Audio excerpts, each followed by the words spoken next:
കാവേരി നദീജല തർക്കത്തിൽ കർണാടകയ്ക്ക് വീണ്ടും തിരിച്ചടി. ജലം നൽകാനുള്ള സുപ്രീം കോടതി ഉത്തരവ് റദ്ദാക്കണമെന്ന് കർണാടകത്തിന്റെ ആവശ്യം സുപ്രീം കോടതി തള്ളി. 12,000 ക്യൂസെക്സ് വെള്ളം തമിഴ്നാട് വിട്ടു നൽകണം. ജലം നൽകാനുള്ള ഉത്തരവിനെതിരെ കർണാടകയിൽ നടക്കുന്ന വ്യാപക ആക്രമണത്തിലും സുപ്രീം കോടതി പ്രതിഷേധം പ്രകടിപ്പിച്ചു. പൌരന്മാരും ഭരണകൂടവും വിധികൾ അംഗീകരിക്കണമെന്നും സുപ്രീം കോടതി. കാവേരി നദിയിൽ നിന്നും 15,000 ക്യൂസെക്സ് വെള്ളം കർണാടക തമിഴ്നാടിന് നൽകണമെന്നാണ് സുപ്രീം കോടതി സെപ്റ്റംബർ 5 വിധിച്ചത്. ഈ ഉത്തരവ് ഭേദഗതി ചെയ്ത് 12,000 ക്യൂസെക്സ് ജലം തമിഴ്നാടിന് നൽകാൻ കർണാടകത്തോട് സുപ്രീം കോടതി ഉത്തരവിട്ടു. ഈ മാസം 20-ാം തീയതി മുതൽ 10 ദിവസത്തേക്ക് ജലം നൽകണം. ജലം നൽകാനുള്ള ഉത്തരവ് റദ്ദാക്കണമെന്ന കർണാടകയുടെ ആവശ്യം തള്ളിയ സുപ്രീം കോടതി മുൻവിധിക്കെതിരെ നടക്കുന്ന വ്യാപക അക്രമങ്ങളിലുമുള്ള അതൃപ്തിയും വ്യക്തമാക്കി. പൗരന്മാരും ഭരണകൂടവും വിധിന്യായങ്ങൾ അംഗീകരിക്കാൻ ബാധ്യസ്ഥരാണ്. നിയമം കയ്യിലെടുക്കുകയല്ല വേണ്ടത്. എതിർപ്പറിയിക്കാൻ നിയമപരമായ മാർഗങ്ങൾ അവലംബിക്കണമെന്നും ജസ്റ്റിസ് ദീപക് മിശ്ര അധ്യക്ഷനായ ബെഞ്ച് അറിയിച്ചു. മഴക്കുറവും ജലദൗർലഭ്യവും കണക്കിലെടുക്കുമ്പോൾ തമിഴ്നാടിന് ജലം നൽകാനാകില്ലെന്നായിരുന്നു കർണാടകയുടെ പ്രധാന വാദം. കർഷകർ ദുരിതത്തിലാകും. പക്ഷേ ആദ്യ വിധി നടപ്പിലാകാതെ അക്രമ സംഭവങ്ങൾ അരങ്ങേറിയത് സുപ്രീം കോടതി പരിശോധിച്ചു. News bureau, Delhi. കാവേരി നദീജല വിഷയത്തിൽ തമിഴ്നാട്ടിലും കർണാടകയിലും വ്യാപക സംഘർഷം. ബംഗളൂരുവിൽ നിരോധനാജ്ഞ, നിരവധി വാഹനങ്ങൾക്ക് പ്രതിഷേധക്കാർ തീയിട്ടു. സ്ഥാപനങ്ങൾക്ക് നേരെയും കല്ലേറുണ്ടായി. വിവരങ്ങളുമായി അഭിലാഷ് ചേരുകയാണ്. അഭിലാഷ്, നിലവിൽ ആശങ്കപ്പെടേണ്ട ഒരു സാഹചര്യം തന്നെയാണുള്ളത്. ഗ്രീഷ്മ, വളരെ നിർണായകമായ ഒരു ഘട്ടത്തിലാണ് ഇപ്പോൾ ഈ നമ്മളെ വിഷ്വലെല്ലാം നമുക്ക് കാണാൻ സാധിക്കുന്നതാണ്. പ്രത്യേകിച്ച് ഈ വാഹനങ്ങൾക്ക് നേരെ പോലീസിൻ്റെ എല്ലാം സാന്നിധ്യത്തിലാണ് അക്രമകാരികളായിട്ടുള്ള ആൾക്കാർ, ജനക്കൂട്ടം വളരെ നിഷ്ഠൂരമായിട്ടാണ് ആളുകൾ പിടിച്ചിറക്കിയതിന് ശേഷം വാഹനങ്ങൾ കത്തിച്ചുകൊണ്ടിരിക്കുന്നത്. പ്രധാനമായും ഇവിടെ നമ്മൾ നോക്കിക്കാണേണ്ട ഒരു വിഷയം, ഇരു സംസ്ഥാനങ്ങൾക്കും തമിഴ്നാടിന് അനുകൂലമായിട്ടല്ല യഥാർത്ഥത്തിൽ വിധി വന്നിട്ടുള്ളത്. സുപ്രീം കോടതിയുടെ അന്തിമ വിധി ഒരുപക്ഷെ 2007 വന്നതിന് ശേഷം ഒരു ആലോചനയോട് കൂടിയിട്ടുള്ള ഒരു വിധി എന്ന് പറയുന്നത് കഴിഞ്ഞ ദിവസങ്ങളിൽ ഉണ്ടായതാണ്.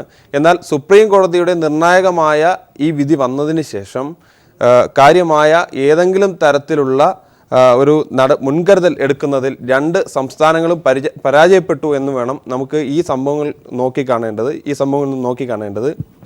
ഏറ്റവും പ്രധാനമായി നാം കാണേണ്ടത് ബംഗളൂരിലാണ് പ്രത്യേകിച്ച് നിർത്തിയിട്ടിരുന്ന 2 ലോറികൾ പുലർച്ചെ അജ്ഞാതർ കത്തിച്ചതോടുകൂടിയാണ് പിന്നെ തമിഴ്നാട്ടിലേക്കും ഈ തീ കത്തിക്കുന്നതും വാഹനങ്ങൾ തടയുന്നതും അതുപോലെ തന്നെ വിനോദസഞ്ചാരങ്ങൾക്ക് പോയവരെ സഞ്ചാരികളായ ആൾക്കാരെ ടൂറിസ്റ്റ് വണ്ടികളൊക്കെ തടയുന്നതും ഒക്കെ തുടങ്ങി കൃത്യമായി രാഷ്ട്രീയ ലൈനപ്പോട് കൂടി തന്നെയാണ് ഇപ്പോൾ നിലവിൽ ഈ കാവേരി നദീജല പ്രശ്നത്തിന് പേരിൽ ഉണ്ടായിക്കൊണ്ടിരിക്കുന്ന ആക്രമണം നടന്നുകൊണ്ടിരിക്കുന്നത്. കൂടുതൽ വിവരങ്ങൾ നമുക്ക് ലഭ്യമായിക്കൊണ്ടിരിക്കുകയാണ്. പിന്നെ അതുപോലെ തന്നെ ബംഗളൂർ മൈസൂർ റോഡ് അടച്ചിട്ടിരിക്കുകയാണ്. സിദ്ധരാമയ്യ, കർണാടക മുഖ്യമന്ത്രി സിദ്ധരാമയ്യ തമിഴ്നാട് മുഖ്യമന്ത്രി ജയലളിതയുമായി ഫോണിൽ അല്ലാതെയും ഒക്കെ നേരിട്ട് ബന്ധപ്പെട്ടുകൊണ്ടിരിക്കുന്നു.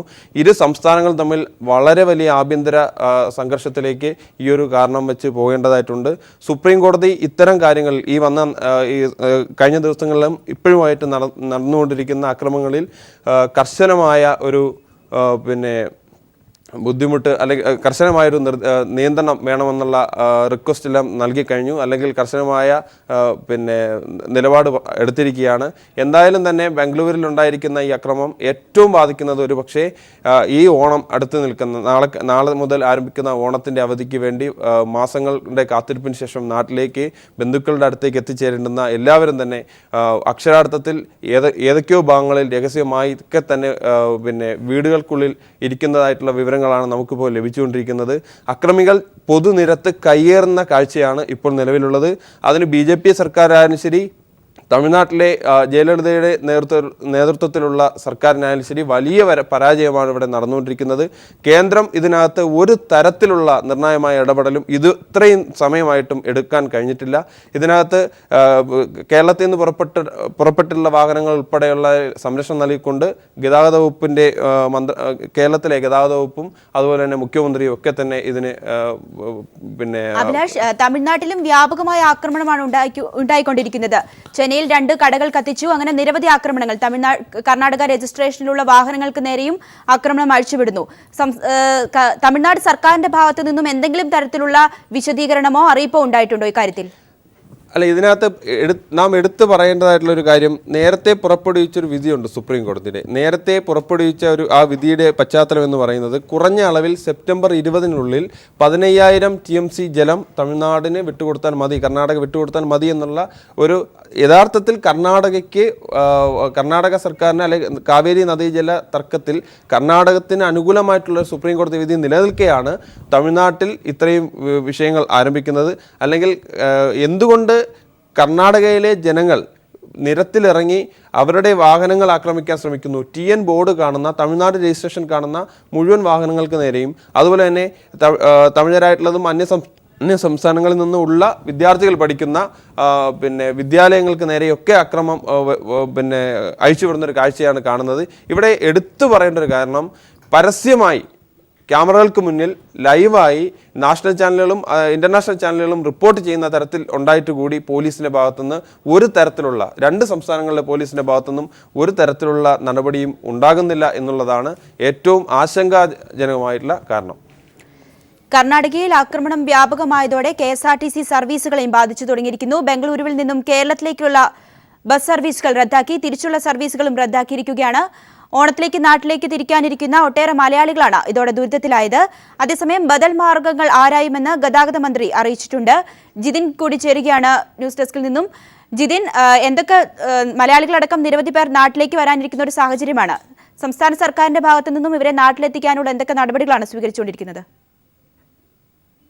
ഗ്രീഷ്മ, കാവേരി നദീജല തർക്കത്തെ തുടർന്നുള്ള അക്രമം വ്യാപകമായതോടെ KSRTC സർവീസുകളെ ഇത് ബാധിച്ചിരിക്കുകയാണ്. നിലവിൽ ബംഗളൂരിൽ നിന്ന് കേരളത്തിലേക്കും കേരളത്തിൽ നിന്ന് ബംഗളൂരുവിലേക്കുമുള്ള KSRTC സർവീസുകളെല്ലാം തന്നെ റദ്ദാക്കിയിട്ടുണ്ട്.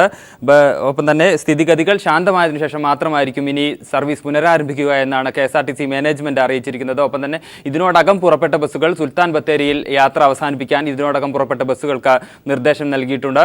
ഒപ്പം 30ഓളം ബസ്സുകളാണ് നിലവിൽ ബംഗളൂരിൽ കുടുങ്ങിക്കിടക്കുന്നത്. ഇതിൽ AC, വോൾവോ, സ്കാനിയ തുടങ്ങിയ ബസ്സുകളുമുണ്ട്. 30ഓളം ബസ്സുകൾ കുടുങ്ങിക്കിടക്കുകയാണ്. ഒപ്പം സ്വകാര്യ ബസ്സുകളും സർവീസ് നിർത്തിവെച്ചിട്ടുണ്ട്. ഇതോടെയാണ് ഓണം ആഘോഷിക്കാനായി നാട്ടിലേക്ക് വരാനിരുന്ന മലയാളികൾ, ബംഗളൂരുവിലെയും കർണാടകത്തിലെ വിവിധയിടങ്ങളിലെയും മലയാളികൾ ദുരിതത്തിലായത്. ഇവരുടെ യാത്ര ഇപ്പോൾ അനിശ്ചിതത്വത്തിലാണ്. ഇവരുടെ യാത്ര സംബന്ധിച്ചുള്ള യാതൊരു എങ്ങനെ യാത്ര ചെയ്യുമെന്ന കടുത്ത ആശങ്കയിലാണ് ഇവരെല്ലാം ഉള്ളത്. ഒപ്പം മൈസൂർ റോഡ് അടച്ചിട്ടുമുണ്ട്. ബംഗളൂരു മൈസൂർ റോഡ് അടയ്ക്കുകയും ചെയ്തിട്ടുണ്ട്. അതോടുകൂടി സ്വകാര്യ വാഹനങ്ങളിലുള്ള യാത്ര പോലും സാധ്യമല്ലാതായിരിക്കുകയാണ്. ഇതോടുകൂടിയാണ് ഇവർക്ക് ഓണത്തിന് നാട്ടിലെത്താനാകില്ല എന്ന സ്ഥിതി ഉണ്ടായിരിക്കുന്നത്. അതേസമയം തന്നെ മലയാളികളുടെ സുരക്ഷ ഉറപ്പാക്കണമെന്ന് ആവശ്യപ്പെട്ടുകൊണ്ട് മുഖ്യമന്ത്രി പിണറായി വിജയൻ തിരികെ എത്താം. ഇപ്പോൾ ഗതാഗത വകുപ്പ് മന്ത്രി ശ്രീ AK ശശീന്ദ്രൻ കൂടി ചേരുകയാണ്. മിനിസ്റ്റർ, സംഘർഷം രൂക്ഷമായ സാഹചര്യത്തിൽ മലയാളികളെ നാട്ടിലെത്തിക്കാനുള്ള എന്തൊക്കെ ബദൽ മാർഗങ്ങളാണ് സർക്കാരിന്റെ ഭാഗത്തു നിന്നും സ്വീകരിക്കുന്നത്? കാവേരി നദീജല തർക്കവുമായി ബന്ധപ്പെട്ട് കർണാടകയിൽ ഇവിടെ സൂചിപ്പിച്ചതുപോലെ വലിയ സംഘർഷാവസ്ഥയാണ് ഇപ്പോൾ നിലവിലുള്ളത്. അതിന്റെ ഫലമായി കേരളത്തിലേക്കുള്ള എല്ലാ ബസ്സുകളും താൽക്കാലികമായി സർവീസ് നിർത്തിയിട്ടിരിക്കുകയാണ്. അപ്പൊ അതിന് പ്രധാന കാരണം, നാട്ടിലെത്തിക്കുക എന്ന ചുമതല നിർവഹിക്കുന്നതോടൊപ്പം തന്നെ അവരുടെ സുരക്ഷതയുടെ കാര്യത്തിലും ഗവൺമെന്റ് ജാഗ്രത പാലിക്കേണ്ടതുണ്ട്. ഇപ്പോൾ കിട്ടിയിട്ടുള്ള റിപ്പോർട്ടുകളുടെ അടിസ്ഥാനത്തിൽ നമ്മൾ സർവീസുകൾ നടത്തുന്നത് വളരെ റിസ്ക്കാണ് എന്നാണ് പറഞ്ഞിട്ടുള്ളത്. ഈ പ്രശ്നം ഗവൺമെന്റിന്റെ ശ്രദ്ധയിൽപ്പെട്ട ഉടനെ തന്നെ ഇതിന്റെ ഗൗരവം മനസ്സിലാക്കി കേരള മുഖ്യമന്ത്രി കർണാടക മുഖ്യമന്ത്രിയുമായി ഇതിനകം തന്നെ ചർച്ചകൾ നടത്തി കഴിഞ്ഞിട്ടുണ്ട്. സംഘർഷത്തിന് അയവ് എന്നാൽ പോലീസ് സംരക്ഷണയോടുകൂടി ബസ് ഓടിക്കാനുള്ള സംവിധാനം ഉണ്ടാക്കി തരാമെന്നാണ് മുഖ്യമന്ത്രിമാർ തമ്മിലുള്ള ചർച്ചയിൽ ഉരുത്തിരിഞ്ഞു വന്ന ഒരു നിർദ്ദേശം. ഇതിന്റെ അടിസ്ഥാനത്തിൽ കേരള DGP കർണാടക DGPയുമായി ഇതിനകം തന്നെ സംസാരിച്ചു കഴിഞ്ഞിട്ടുണ്ട്. എന്നാൽ ഇപ്പോഴും കർണാടകയിൽ നിന്ന് ലഭിച്ചുകൊണ്ടിരിക്കുന്ന റിപ്പോർട്ട് സംഘർഷാവസ്ഥക്കായി വരുന്നു എന്നല്ല. ഇപ്പോൾ സാറ്റലൈറ്റ് സിറ്റിയിലുള്ള KSRTCയുടെ ഡിപ്പോ അകം അടച്ചുപൂട്ടാൻ, ബലപ്രയോഗത്തിലൂടെ അടച്ചുപൂട്ടാനാണ് ആളുകൾ അവിടെ വന്നു നിന്നുകൊണ്ടിരിക്കുന്നത്. ഈ സാഹചര്യത്തിൽ ഈ സർവീസ് നടത്തുക ഏറെ ദുഷ്കരമായ ഒരു കാര്യമാണ് എന്നാണ് തോന്നുന്നത്. എന്നാൽ രാത്രിയോടുകൂടി സംഘർഷാവസ്ഥക്ക് അയവ് വന്നാൽ പോലീസിന്റെ സഹായത്തോടുകൂടി കോൺവേ അടിസ്ഥാനത്തിൽ സർവീസുകൾ നടത്താൻ കഴിയുമോ എന്ന പരീക്ഷണമാണ് ഇപ്പോൾ നടത്തിക്കൊണ്ടിരിക്കുന്നത്. ഏറ്റവും പ്രധാനം ജനങ്ങളുടെ, യാത്രക്കാരുടെ സുരക്ഷയാണ്. നാട്ടിലെത്തേണ്ടത് വളരെ അടിയന്തരാവശ്യമാണെങ്കിലും അവിടെ സിറ്റിയിൽ ഇപ്പോൾ 144 പ്രഖ്യാപിച്ചിരിക്കുകയാണ്. എല്ലാ സർവീസുകളും, KSRTC മാത്രമല്ല, എല്ലാ സർവീസുകളും സ്വകാര്യ വാഹനങ്ങളും സർവീസ് നിർത്തിവെച്ചിരിക്കുകയാണ്. ഈ സാഹചര്യത്തിൽ ഒരു റിസ്ക് എടുക്കുന്നത് ശരിയായിരിക്കുകയില്ല എന്ന തോന്നലാണ് ഗവൺമെന്റിനുള്ളത്.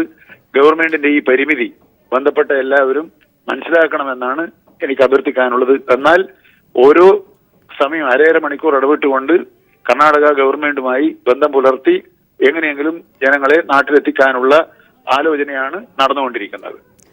വളരെ നന്ദി മിനിസ്റ്റർ പ്രതികരിച്ചതിന്.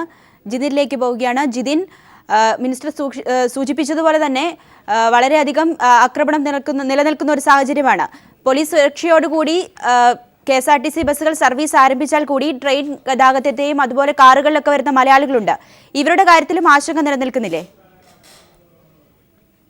തീർച്ചയായും ഗ്രീഷ്മ, മലയാളികൾ എങ്ങനെ കേരളത്തിലേക്ക് എത്തും എന്നത് സംബന്ധിച്ച് ഇപ്പോൾ ഒരു വ്യക്തതയില്ല. വലിയ അനിശ്ചിതത്വം തന്നെയാണ് ഇവരുടെ യാത്ര സംബന്ധിച്ച് നിലനിൽക്കുന്നത്. KSRTC ബസ്സുകളും സ്വകാര്യ ബസ്സുകളും എല്ലാം സർവീസ് നിർത്തിയിരിക്കുന്നു. ബംഗളൂരു മൈസൂർ റോഡ് അടച്ചതോടുകൂടി മറ്റു സ്വകാര്യ വാഹനങ്ങളിലുള്ള യാത്രയും അസാധ്യമായിരിക്കുന്നു. ഇതോടുകൂടിയാണ് ഇവരുടെ യാത്ര എല്ലാ അർത്ഥത്തിലും അനിശ്ചിതത്വത്തിലായിട്ടുള്ളത്. അതേസമയം തന്നെ മുഖ്യമന്ത്രി പിണറായി വിജയൻ കർണാടക മുഖ്യമന്ത്രി സിദ്ധരാമയ്യയുമായി ഫോണിൽ ബന്ധപ്പെട്ടപ്പോൾ മലയാളികളുടെ സുരക്ഷ ഉറപ്പാക്കാമെന്ന് സിദ്ധരാമയ്യ മുഖ്യമന്ത്രിക്ക് ഉറപ്പ് നൽകിയിട്ടുണ്ട്. ഒപ്പം തന്നെ അതിർത്തി വരെ സർവീസ് നടത്തുന്ന ബസ്സുകൾക്ക് പോലീസ് സുരക്ഷ ഉറപ്പാക്കാമെന്നും സിദ്ധരാമയ്യ മുഖ്യമന്ത്രിയെ അറിയിച്ചിരുന്നു. എന്നാൽ ഇത്തരത്തിലൊന്നും നിലവിൽ യാത്ര നടക്കുന്നില്ല എന്നതാണ് ഗൗരവകരമായ കാര്യം. ഒപ്പം തന്നെ മലയാളികൾക്ക് സുരക്ഷ ഉറപ്പാക്കണമെന്നാവശ്യപ്പെട്ട് മറ്റ് മന്ത്രിതല ചർച്ചകൾ നടത്തുമെന്ന് ഗതാഗത മന്ത്രിയും നേരത്തെ അറിയിച്ചിട്ടുണ്ട്. എന്തായാലും ഈ രാത്രിയെങ്കിലും സംഘർഷങ്ങൾക്ക് അഴിവ് വരുമ്പോൾ KSRTC ബസ്സുകൾക്ക് പോലീസ് സുരക്ഷയോടുകൂടി സർവീസ് നടത്താനാകുമോ എന്ന സാധ്യതയാണ് ഇപ്പോൾ മന്ത്രിതലത്തിലും മറ്റും ആലോചനയും അത്തരത്തിലുള്ള സാധ്യതകളുമാണ് നിലവിൽ പരിശോധിച്ചുകൊണ്ടിരിക്കുന്നത്. എന്തായാലും ഓണം ആഘോഷിക്കാനായി നാട്ടിലേക്ക് തിരിക്കാനിരുന്ന ഒട്ടേറെ മലയാളികളാണ് ഇപ്പോൾ കർണാടകയിലെ വിവിധയിടങ്ങളിലും ബംഗളൂരുവിലും കുടുങ്ങിക്കിടക്കുന്നത്. ഗ്രീഷ്മ, കാവേരി നദീജല വിഷയത്തിൽ തമിഴ്നാട്ടിലും കർണാടകയിലും വ്യാപക സംഘർഷം. ബംഗളൂരുവിൽ നിരോധനാജ്ഞ പ്രഖ്യാപിച്ചിരിക്കുന്നു.